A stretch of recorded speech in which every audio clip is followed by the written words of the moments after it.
ನೀಟಾಗಿ ಈ ಥರ ಮಿಕ್ಸ್ ಮಾಡಿಬಿಟ್ಟು ಒಂದು 10 ನಿಮಿಷ ಅನಕ್ಷರ್ ಜೆ ಅಂತ ಒಂದು ಸಿಗುತ್ತೆ, ಅದನ್ನು ನೀವು ಫಿಲ್ ಮಾಡಿಬಿಟ್ಟು ನಿಮ್ಮ ಮನೆಯವರು ನೀವು ಇಬ್ಬರು ಸೈನ್ ಮಾಡಿಕೊಂಡು ತೊಗೊಂಡೋಗಿ ಕೊಡಬೇಕು. ನಮ್ಮ ಮ್ಯಾರೇಜ್ ಸರ್ಟಿಫಿಕೇಟ್ ಇರೋದ್ರಿಂದ ಅದೇ ನಡೆಯುತ್ತೆ. ಆಯಿತಾ?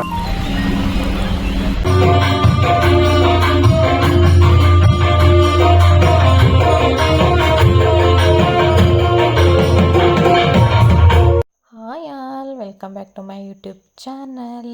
ಹೋಪ್ ಎಲ್ಲರೂ ಚೆನ್ನಾಗಿದ್ದೀರಾ ಅಂತ ಅಂದ್ಕೊಂಡಿದ್ದೀನಿ. ನಾನು ಚೆನ್ನಾಗಿದ್ದೀನಿ. ಇನ್ನು ಯಾರೆಲ್ಲ ನನ್ನ ಚಾನಲ್ ಸಬ್ಸ್ಕ್ರೈಬ್ ಮಾಡ್ಕೊಳ್ತಾರೆ ನೋಡ್ತಿದ್ದೀರಾ, ದಯವಿಟ್ಟು ಅವರೆಲ್ಲ ನನ್ನ ಚಾನಲ್ನ ಸಬ್ಸ್ಕ್ರೈಬ್ ಮಾಡ್ಕೊಂಡು ನೋಡಿ. ಈಗ ನವರಾತ್ರಿ ನಡೀತಿದೆಯಲ್ವ, ಅದಕ್ಕೆ ನಾನು ಸ್ಪೆಷಲಾಗಿ ನನ್ನದೇ ಆದ ರೀತಿಲಿ ಒಂದು ಮೊಸರನ್ನ ನೈವೇದ್ಯ ರೆಸಿಪಿನ ನಿಮ್ಮ ಜೊತೆ ಶೇರ್ ಮಾಡೋಣ ಅಂತ ಅಂದ್ಕೊಂಡಿದ್ದೀನಿ. ಇದು ತುಂಬ ಕ್ವಿಕ್ಕಾಗಿ ಈಸಿಯಾಗಿ ಮಾಡ್ಕೋಬೋದು. ನಾನಿವತ್ತು ಸ್ವಲ್ಪ ಹೊರಗಡೆ ಹೋಗೋದ್ರಿಂದ ಬೇಗನೆ ಆಗುತ್ತೆ ನೈವೇದ್ಯಕ್ಕೆ ಅಂತ ಅಂದ್ಬಿಟ್ಟು ಈ ರೀತಿ ಮಾಡ್ಕೋತಾ ಇದ್ದೀನಿ. ನನಗೆ ರಿಪೋರ್ಟಿಂಗ್ ಟೈಮ್ ಬಂದು 11 o'clock ಇದೆ. ಅಷ್ಟರಲ್ಲಿ ನಂಗೆ ಬೇಗನೂ ಆಗುತ್ತೆ ಇದು ಅಂತ ಅಂದ್ಕೊಂಡು ಇದನ್ನು ಶೇರ್ ಮಾಡೋಣ. ನನಗೆ ತುಂಬ ಜನ ಈ ನೈವೇದ್ಯ ಇಷ್ಟ ಆಯಿತು ಅಂತ ಎಲ್ಲ ಹೇಳಿದ್ರು. ಅದಕ್ಕೋಸ್ಕರ ನಿಮಗೂ ಶೇರ್ ಮಾಡಿದರೆ, ನೀವು ಯಾರಾದ್ರೂ ಹಬ್ಬದ ದಿನ ಮೊಸರನ್ನ ಮಾಡಬೇಕು ಅಂತ ಅಂದಾಗ ಈ ಥರ ಒಮ್ಮೆ ಟ್ರೈ ಮಾಡಿ ನೋಡಿ. ತುಂಬಾ ಚೆನ್ನಾಗಿರುತ್ತೆ ಮತ್ತು ತುಂಬಾ ರುಚಿಯಾಗಿರುತ್ತೆ. ನೀವು ಅಂದ್ಕೋಬೋದು ಅದೇ ಅಡುಗೆ ಅದೇ ಮೊಸರನ್ನ ಅಂತ, ಬಟ್ ನಾನು ಮಾಡ್ತೀನಲ್ವ ಅದೇ ಥರ ಮಾಡಿ ನೋಡಿ, ತುಂಬಾ ಚೆನ್ನಾಗಿರುತ್ತೆ. ನಾನು ಯಾವುದೇ ಅಡುಗೆನೂ ಯಾರ್ದೋ ನೋಡಿಕೊಂಡು ಕಾಪಿ ಪೇಸ್ಟ್ ಮಾಡಲ್ಲ. ಅದಕ್ಕೆ ನನ್ನದೇ ಆದ ಒಂದು ಟಚ್ ಕೊಟ್ಟು ಮಾಡ್ತೀನಲ್ವ, ಅದ್ರ ರುಚಿನೇ ತುಂಬ ಬೇರೆ ಇರುತ್ತೆ. ಇವಾಗ ನಾವು ಟೈಮ್ ವೇಸ್ಟ್ ಮಾಡೋದು ಬೇಡ, ಯಾವ ಥರ ಮಾಡೋದು ಅಂತ ನಿಮಗೆ ತೋರಿಸ್ಕೊಡ್ತೀನಿ ಬನ್ನಿ. ಒಂದು ಕುಕ್ಕರ್ ತೊಗೊಳ್ಳಿ, ನಿಮ್ಗೆ ಎಷ್ಟು ಅಕ್ಕಿ ಬೇಕು ಅಷ್ಟು ಹಾಕ್ಕೊಂಡು ಅದರದ್ದು ನೀವು ನಾರ್ಮಲ್ ರೈಸ್ ಮಾಡೋಕ್ಕೆ 1:2 ರೇಷಿಯೋ ಹಾಕೋತಿರಲ್ಲ, ಇದು 1:3 ರೇಷಿಯೋ ಅಷ್ಟು ಹಾಕೊಳ್ಳಿ. ಅಂದರೆ 1 ಲೋಟ ಅಕ್ಕಿಗೆ 3 ಲೋಟ ನೀರು ಹಾಕ್ಕೊಳ್ಳಿ. ಏಕೆಂದರೆ ಮೆದುವಿದ್ರೆ ತುಂಬಾ ಚೆನ್ನಾಗಿರುತ್ತೆ. ಅದಕ್ಕೆ ಒಂದು ಸ್ವಲ್ಪ ಉಪ್ಪು ಹಾಕ್ಕೊಳ್ಳಿ, ಅಂದರೆ ನಾರ್ಮಲಾಗಿರಬೇಕು ಆ ಥರ ಹಾಕ್ಕೊಳ್ಳಿ. ಅದನ್ನು ಒಲೆ ಮೇಲಿಟ್ಟು ಒಂದು 3 ವಿಷಲ್ನ ತೆಗೀರಿ. ಮೊಸರನ್ನ ಮೆತ್ತಗಿದ್ರೇ ಸ್ವಲ್ಪ ಟೇಸ್ಟಿಯಾಗಿ ತುಂಬಾ ಚೆನ್ನಾಗಿರುತ್ತೆ. ಅದಕ್ಕೋಸ್ಕರ 3 ವಿಷಲ್ ತೊಗೊಳ್ಳಿ ಅಂತ ಹೇಳ್ತಿರೋದು. ನನಗೆ ಸ್ವಲ್ಪ ಕಾಳು ಮೆಣಸಿನ ಪೌಡ್ರ್ ಬೇಕಿತ್ತು, ಅದಕ್ಕೋಸ್ಕರ ಖಾಲಿ ಆಗಿತ್ತಲ್ಲ, ನಾನು ಆಲ್ಮೋಸ್ಟು ಮನೇಲೇ ಮಾಡ್ಕೋತೀನಿ ಕಾಳು ಮೆಣಸಿನ ಪೌಡ್ರು.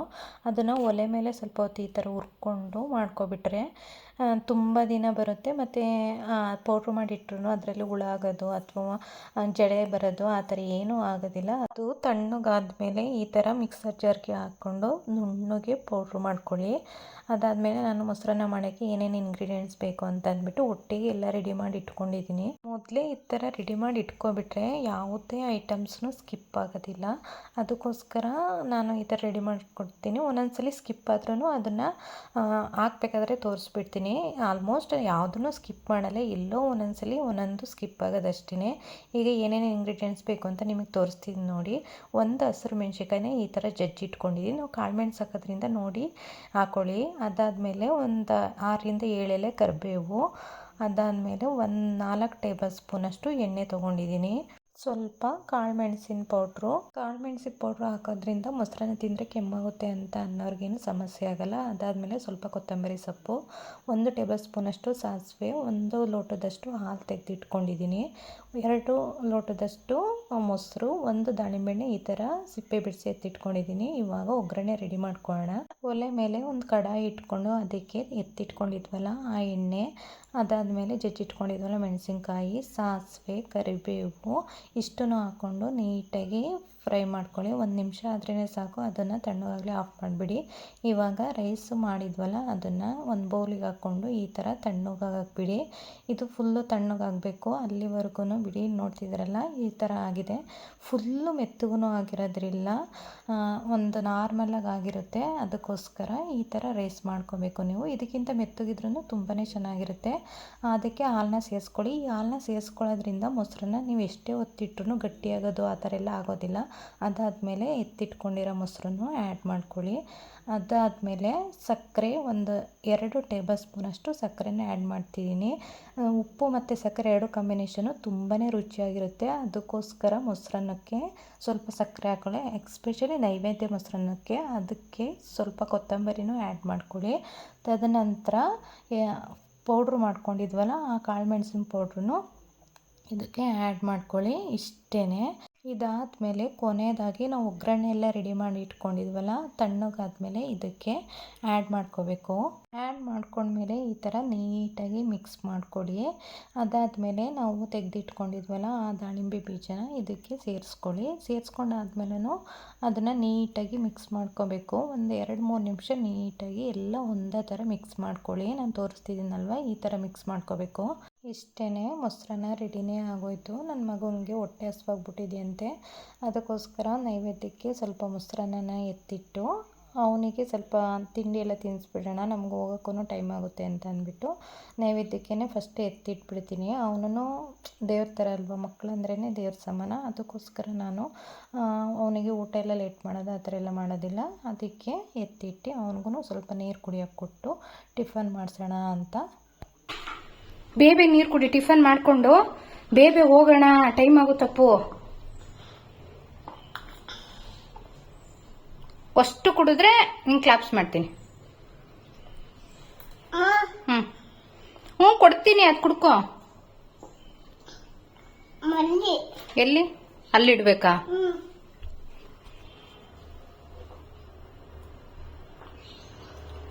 ಬೇಗ ಆಯ್ತಾ? ಎಷ್ಟಿದಾವೆ ತೋರ್ಸು. ಇನ್ನು ಅಷ್ಟಿದಾವೆ, ಬೇಬೆ ಕುಡಿ. ಈ ಥರ ನಮಗೆ ಅರ್ಜೆಂಟ್ ಟೈಮಲ್ಲಿ ಇದ್ದಾಗ ಮಕ್ಕಳನ್ನೆಲ್ಲ ಕೇರ್ ಮಾಡೋದು ಎಷ್ಟು ಕಷ್ಟ ಇರುತ್ತೆ ಅಲ್ವಾ. ಆದ್ರೂ ಏನು ಮಾಡೋಕ್ಕಾಗಲ್ಲ. ನನ್ನ ಮಗನಿಗೆಲ್ಲ ತಿನ್ನಿಸ್ಕೊಂಡು ಕರ್ಕೊಂಡು ಹೋಗೋಣ. ಮತ್ತೆ ಅಲ್ಲಿ ಹೋದರೆ ಅವ್ನು ಬೇರೆ ಜೊತೆ ಅಷ್ಟು ಚೆನ್ನಾಗಿ ತಿನ್ನಲ್ಲ, ಅದಕ್ಕೋಸ್ಕರ ತಿನ್ನಿಸ್ಕೊಂಡೇ ಕರ್ಕೊಂಡು ಹೋದೆ. ಹೇಳಿದ್ನಲ್ವಾ, ನಾನು ಹೊರಗೆ ಹೋಗ್ತಿದ್ದೀನಿ ಅಂತ ಅಂದ್ಬಿಟ್ಟು.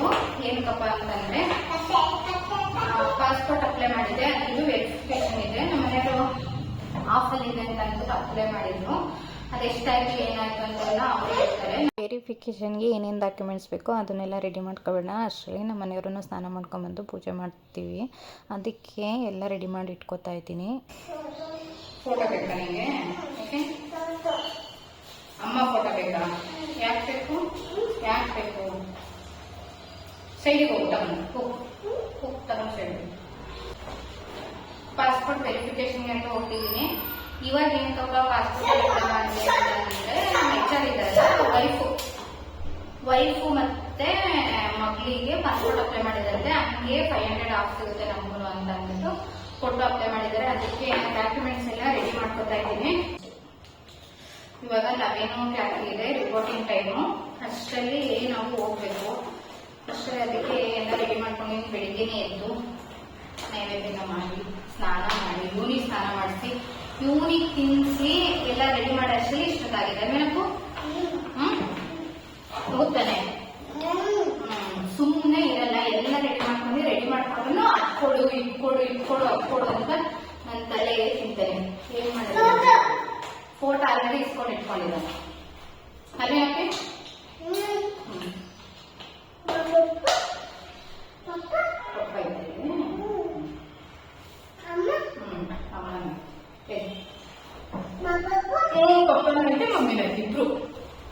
ಇವಾಗ ಪೂಜೆ ಮಾಡೋಕ್ಕೆ ಅಂತ ಅಂದ್ಬಿಟ್ಟು ಮೊಬೈಲಲ್ಲಿ ಸಾಂಗ್ ಹಾಕ್ಕೊಟ್ರೆ ನನ್ನ ಮಗ ಅದನ್ನು ಇಟ್ಕೊಂಡು ಕೂತಿದ್ದಾನೆ.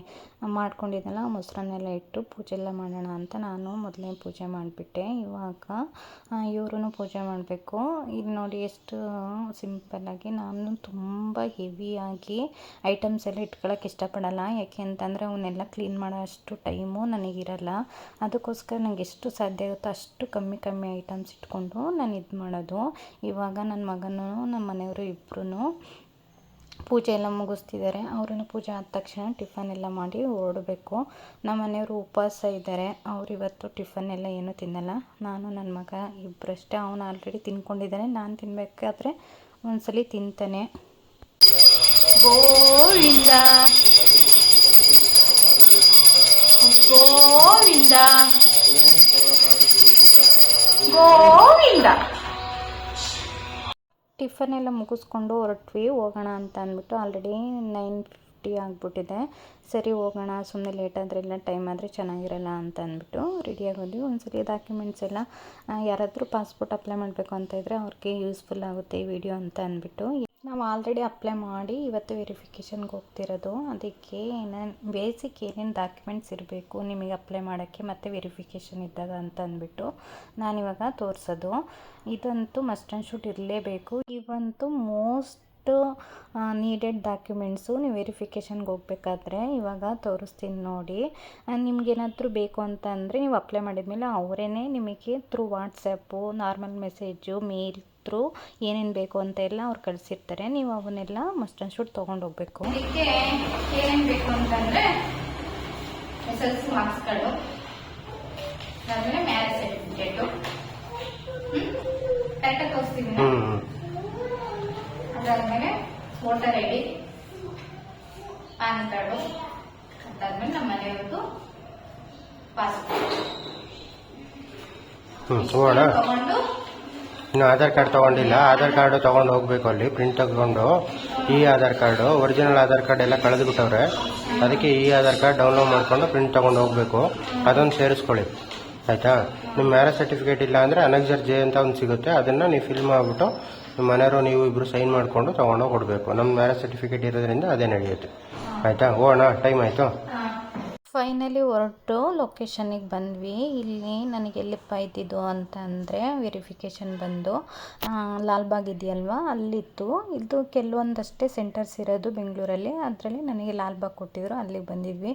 ಅಬ್ಬಾ ಇಲ್ಲಂತೂ ಎಷ್ಟು ಕ್ಯೂ ಅಂತಂದರೆ ರಿಪೋರ್ಟಿಂಗ್ ಟೈಮು 11 ಅಂತ ಕೊಟ್ಟಿದ್ದಾರೆ. ನಾನು ಎಲ್ಲೋ ಒಂದು 5 ಜನ 10 ಜನ ಇರ್ತಾರೆ ಅಂದರೆ 500-600 ಜನ ಇದ್ದಾರೆ. ನನಗೆ ನೋಡಿನೇ ತಲೆ ಕೆಟ್ಟೋಯ್ತು, ಎಷ್ಟೊತ್ತಾಗುತ್ತೆ ಏನು ಅಂತ ಅಂದ್ಬಿಟ್ಟು. ಇಲ್ಲಿ ಬ್ಯಾಚ್ ನಂಬರು, ಸೀಕ್ವೆನ್ಸ್ ನಂಬರು, ಎಷ್ಟೊತ್ತಿಗೆ ಅಂತ ಎಲ್ಲ, ರಿಪೋರ್ಟಿಂಗ್ ಟೈಮು, ಫೀಸ್ ಎಷ್ಟು, ಪಾಸ್ಪೋರ್ಟ್ ಮಾಡಿಸ್ಕೊಳಕ್ಕೆ ಅಂತ ಎಲ್ಲ ಮೆನ್ಷನ್ ಮಾಡಿದ್ದಾರೆ ನೋಡಿ. ನಾವು ಕರೆಕ್ಟ್ ಟೈಮಿಗೆ ಬಂದಿದ್ವಿ. ಮೊದಲಿಗೆ ಅಲ್ಲೋಗಿ ಎಂಟ್ರಿ ಇದ್ದಾಗ ನಿಮ್ಮ ನಂಬರ್ ಎಷ್ಟು ಅಂತ ಎಲ್ಲ ಬರೆದ್ಬಿಟ್ಟು ಯಾವ ಬ್ಯಾಚು ಅಂತೆಲ್ಲ ಇದು ಮಾಡಿರ್ತಾರೆ. ಸರಿ, ನಾನು ಅಲ್ಲೋಗಿ ಎಲ್ಲ ಮುಗಿಸ್ಕೊಂಡು ಬರೋಷ್ಟರಲ್ಲಿ 3 hours ಆಗಿದೆ. ಅಬ್ಬಾ ಕೌಂಟರು ABC ಅಂತ ಇರುತ್ತೆ, ಅಲ್ಲೆಲ್ಲನೂ ವೆರಿಫೈ ಮಾಡ್ತಾರೆ. ಅಲ್ಲೆಲ್ಲದೂ ಓಕೆ ಆದರೆ ಮಾತ್ರ ನಿಮಗೆ ನೆಕ್ಸ್ಟು ಪೊಲೀಸ್ ವೆರಿಫಿಕೇಷನ್ ಬೇರೆ ಇರುತ್ತೆ. ಈ ಥರ ಎಲ್ಲ ಪ್ರೊಸೀಜರ್ ಕಂಪ್ಲೀಟ್ ಮಾಡಿದ್ರೇ ಪಾಸ್ಪೋರ್ಟ್ ಸಿಗೋದು. ಇನ್ನೇನಾದ್ರೂ ನಾರ್ಮಲಾಗಿ ಆಧಾರ್ ಕಾರ್ಡ್ ಆ ಥರ ಎಲ್ಲ ಮಾಡಿಸ್ಕೊಳ್ಳೋದಿದ್ರೆ ಇನ್ನೂ ಎಷ್ಟು ಜನ ಸಿಕ್ಬಿಡ್ತಾ ಇತ್ತು ಪಾಸ್ಪೋರ್ಟು. ನಿಮ್ಮಲ್ಲಿ ಏನಾದ್ರು ಕೇಸ್ ಇದ್ದರೆ ಆ ಥರ ಏನಾದ್ರು ಇದ್ರೂ ನಿಮ್ಮ ಪಾಸ್ಪೋರ್ಟ್ ಸಿಗೋಲ್ಲ. ಸೊ ಎಲ್ಲ ಕರೆಕ್ಟಾಗಿ ಇದ್ದರೆ ಅಷ್ಟೇ ಪಾಸ್ಪೋರ್ಟ್ ಇಶ್ಯೂ ಮಾಡೋದು.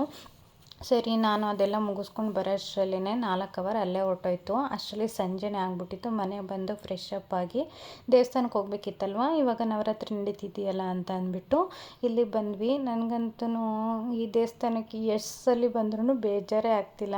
ನವರಾತ್ರಿ ಮುಗಿಯೋವರೆಗೂ ಬರ್ತಾನೆ ಇರ್ತೀನಿ ಅಂತ ಅನಿಸುತ್ತೆ. ಎಷ್ಟು ಚೆನ್ನಾಗಿ ಮತ್ತೆ ಎಷ್ಟು ನೋಡಿದ್ರೂ ಮತ್ತೆ ನೋಡಬೇಕು, ಹೋಗಬೇಕು ಅಂತಲೇ ಇರುತ್ತೆ ಈ ದೇವಸ್ಥಾನಕ್ಕಂತೂ. ಮತ್ತು ಒಂದು 4 ದಿನ ಕಂಟಿನ್ಯೂಸ್ ಆಗಿ ಈ ದೇವಸ್ಥಾನಕ್ಕೆ ಬರ್ತಿದ್ವಿ. ಬೇರೆ ದೇವಸ್ಥಾನಕ್ಕೆ ಹೋಗೋದು ಪುಟ್ಟ ದೇವಸ್ಥಾನ, ಅಲ್ಲೂ ದರ್ಶನ ಮಾಡ್ಕೊಳ್ಳೋದು, ಇಲ್ಲೂ ಬರೋದು, ಫೋಟೋ ಇಟ್ಕೊಳ್ಳೋದು, ಹೋಗೋದು. ನಾರ್ಮಲಿ ಎಲ್ಲ ವರ್ಷವೂ ಇದೇ ಥರ ಡೆಕೋರೇಷನ್ ಇರುತ್ತೆ ಈ ದೇವಸ್ಥಾನದಲ್ಲಿ. ನೀವೇನಾದ್ರೂ ಮಿಸ್ ಮಾಡ್ಕೊಂಡಿದ್ರೆ ಈ ವರ್ಷ ನೆಕ್ಸ್ಟ್ ವರ್ಷನೇ ಇರುತ್ತೆ, ಬಂದು ನೋಡ್ಬೋದು. ಪ್ರತಿ ವರ್ಷ ನವರಾತ್ರಿ ಸ್ಟಾರ್ಟ್ ಆಗಿಂದ ದಸರಾ ಮುಗಿಯೋವರೆಗೂ ಈ ಥರ ಡೆಕೋರೇಷನು ಡಿಫ್ರೆಂಟ್ ಆಗಿರೋ ಡೆಕೋರೇಷನ್ಸು ಮತ್ತು ಪ್ರೋಗ್ರಾಮ್ಸ್ ಇರುತ್ತೆ ನೋಡಿ. ಇವತ್ತು ಬಂದು ಫ್ಲೂಟ್ ಮ್ಯೂಸಿಕ್ ಇತ್ತು. ಈ ಥರ ಫ್ಲೂಟ್ ಮ್ಯೂಸಿಕ್ಕು ನಾನಂತೂ ಲೈಫಲ್ಲೇ ಕೇಳಿರಲಿಲ್ಲ, ಅಷ್ಟು ಚೆನ್ನಾಗಿತ್ತು. ನಿಮ್ಗೆ ಯಾರಾದರೂ ಇಷ್ಟಪಡೋರಿದ್ರೆ ಈ ಮ್ಯೂಸಿಕ್ನ ಕೇಳಿ ಎಂಜಾಯ್ ಮಾಡಿ. ಹಾಗೇ ಬರೀ ಎಂಜಾಯ್ ಮಾಡಿದರೆ ಆಯಿತಾ, ಯಾವ ಸಾಂಗ್ಗಳು ಇವು ಅಂತ ಅಂದ್ಬಿಟ್ಟು ನನಗೆ ತಪ್ಪದೆ ಕಮೆಂಟ್ ಮಾಡಿ ತಿಳಿಸಿ.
ಇವತ್ತಿನ ವ್ಲಾಗು. ನಿಮಗೇನಾದರೂ ಈ ವಿಡಿಯೋ ಸ್ವಲ್ಪನಾದರೂ ಇಷ್ಟ ಆದರೆ ದಯವಿಟ್ಟು ನನ್ನ ಚಾನಲ್ನ ಸಬ್ಸ್ಕ್ರೈಬ್ ಮಾಡ್ಕೊಳ್ಳಿ, ಲೈಕ್ ಮಾಡಿ, ಶೇರ್ ಮಾಡಿ, ಕಮೆಂಟ್ ಮಾಡಿ.